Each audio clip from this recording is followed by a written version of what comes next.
In this video, I'm going to show you how to fix the black screen issue in TikTok Live Studio. So if you're trying to record a game or your screen and only seeing a black screen, follow these steps carefully. First, open your Start menu and click on Settings. From the left-hand side, select System, then click on Display. Scroll down and click on Graphics Settings. Now click on Add Desktop App, and locate your TikTok Live Studio installation folder. This is usually found in the C drive. Select the TikTok Live Studio launcher and click Add.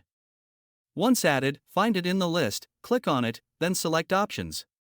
Set the GPU preference to High Performance, then click Save. Now close the settings and relaunch TikTok Live Studio. Next, click on the plus icon, under Sources and select Game Capture.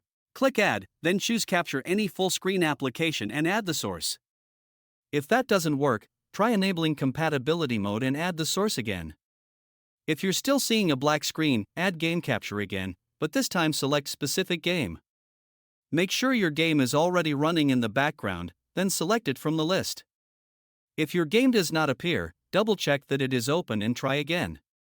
Also keep in mind that some games are not supported by Game Capture. In that case, you should use Window Capture instead. Just add a new source, choose Window Capture, and select your game window. And that's it, your black screen issue in TikTok Live Studio should now be fixed. If you found this helpful, let me know in the comments, and I'll see you in the next one.